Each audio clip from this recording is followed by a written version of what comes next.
Welcome to Daily English Podcast, where we learn real English through real topics, real conversations, and real understanding. Today, we're talking about Singapore, a very small country. No large land, no natural resources, no big rivers. Yet today, it is one of the most developed countries in Asia, often called an Asian dragon. And that contrast makes people ask a simple but powerful question. How did Singapore grow so fast when it started with so little? Let's slow down and start at the beginning, because before success, there is always a story. Singapore's story begins with location. It sits in a place where sea routes connect different parts of Asia and the wider world. So even before Singapore became modern, this area mattered for movement and trade. So when we say a trading port, we're not talking about a small detail. No, a port is not only a place. A port is a system. Ships come in, goods move, people connect. And when a country learns to manage that system well, it can turn location into strength. But Singapore was not always independent.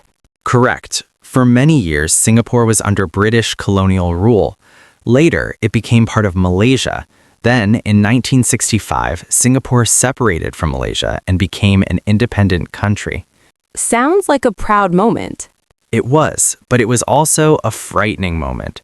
Singapore suddenly stood alone, small, surrounded by bigger neighbors, no natural resources, and no clear guarantee of survival. That moment matters because Singapore did not inherit wealth. It had to build it. And the first big question was not about becoming rich. It was more basic. How do we survive? How do we create jobs? How do we build a future that people can trust? So the story of Singapore begins with pressure. Yes, and pressure forced focus. Singapore had to choose direction quickly, and not direction started with one decision that changed everything. People. Exactly. Singapore focused on people as its strongest resource, and that brings us to the next part of the story: education, language, and social stability. So Singapore chose to build people before it built anything else. Yes, education became a national priority, not as decoration, not as a luxury, but as a survival tool and a long-term strategy. So schools were not just places to memorize. Right. Schools focused on discipline, skills, science, mathematics, and practical problem solving. The goal was simple: create capability, create competence, create confidence. And language was also a major decision. A very important one. Singapore chose English as the main language used in education, government, and business. So English helped Singapore connect outward. Yes, it made Singapore attractive to global companies, international trade, and investment. Now let's talk about culture, because culture affects stability. Singapore is multicultural by design. Chinese, Malay, Indian, and other communities live together, and harmony was not left to chance. It was supported by clear rules, fairness, and strong institutions. So stability became a national foundation. Yes, because when society is calm and predictable, people can focus on building, and investors also trust places where life feels stable and safe. So at this point in the story, Singapore is doing three things at once. Exactly. Building skills through education, building connection through language, and building stability through social trust. Now we move into another problem that shaped Singapore's mindset. A problem that forced Singapore to become creative. Water. Singapore has no major rivers. Correct. No big natural rivers, no large lakes, and very limited land for water storage. So how did Singapore survive? By planning. Singapore built reservoirs, it collected rainwater, it treated wastewater and reused it through advanced recycling systems known as NEWater, and it also developed other methods to strengthen water security step by step. So when nature did not give, planning replaced it. Yes, and Singapore also worked with neighboring Malaysia for water supply in the past, but the long-term goal was always clearer: reduce dependence, increase self-reliance. So water became more than a resource. It became a symbol of turning limits into innovation. And land is another limit. Yes, Singapore is small, so land had to be used carefully. That is why planning became a national habit, not a short-term idea. When people say Singapore had no land, so it built upward, what does that really mean? It means housing and city planning mattered. Homes, transport, and public space were treated like strategy.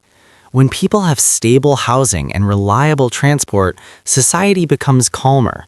And when society is calmer, growth becomes easier. So development is not only business. Exactly.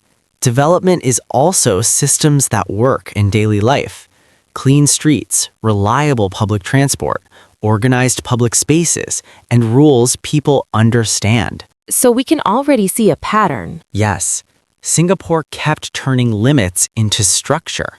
And that mindset flows directly into the economy, because the economy is also a system. So now we're ready to talk about the money question people always ask. What does Singapore earn money from? So let's talk about the economy. What does Singapore actually earn money from? Singapore earns mainly from services.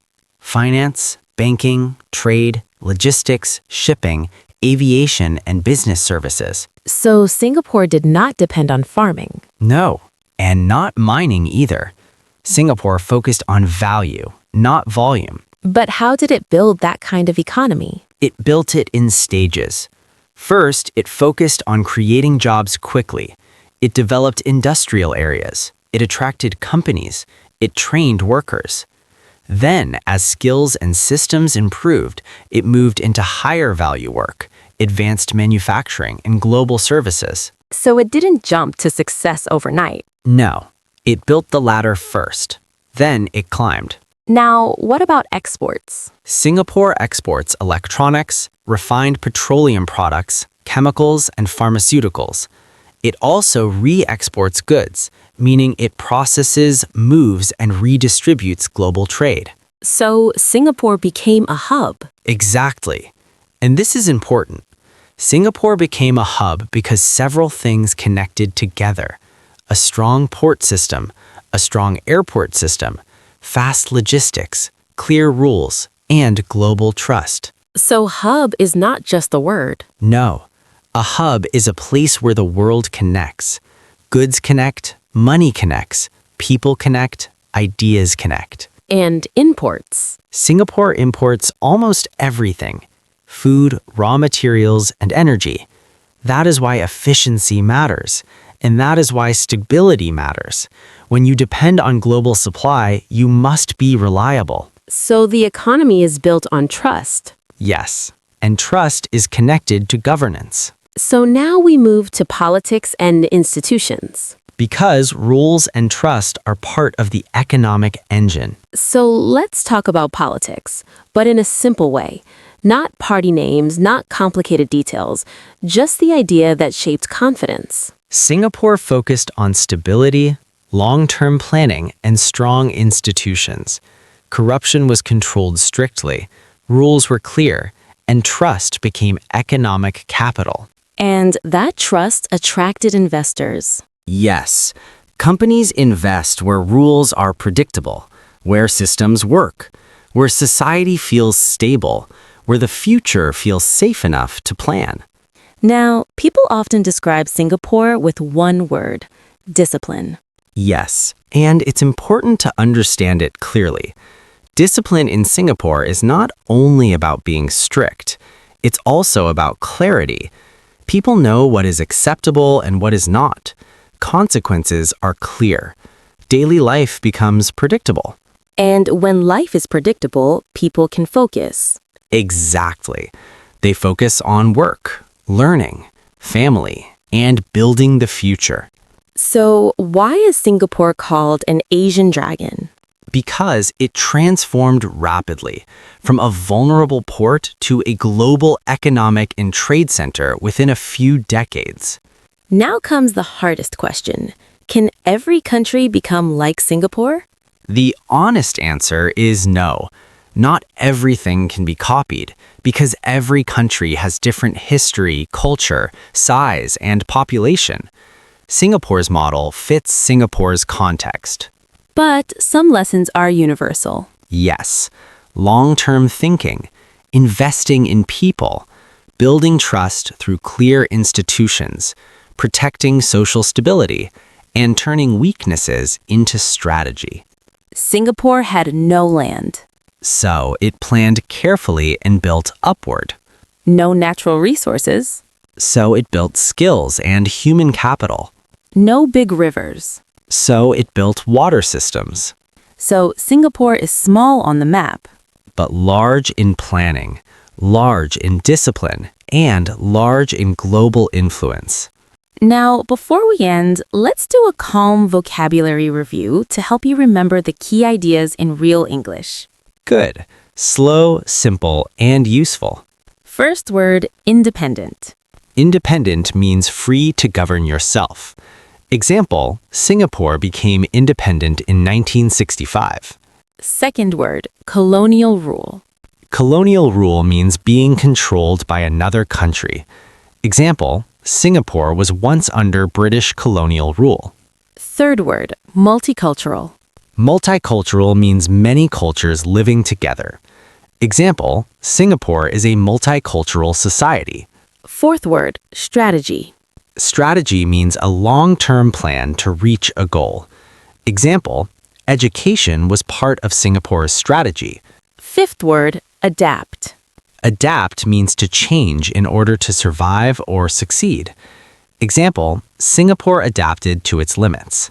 Sixth word, hub. A hub is a central place where things connect. Example, Singapore became a hub for trade and finance. Seventh word, export. Export means selling goods to other countries. Eighth word, import. Import means buying goods from other countries. Ninth word, predictable. Predictable means easy to expect and not confusing. Example, clear rules made Singapore's system predictable. 10th word, self-reliance. Self-reliance means depending on your own ability, not others. Example, Singapore worked toward water self-reliance. Now, let's close with one final reflection. Singapore is a reminder that development is not only about size, it's about direction. And when we understand Singapore, we understand how modern nations are built through choices, systems, and long-term thinking. Every word you speak builds your future. Keep speaking, keep growing.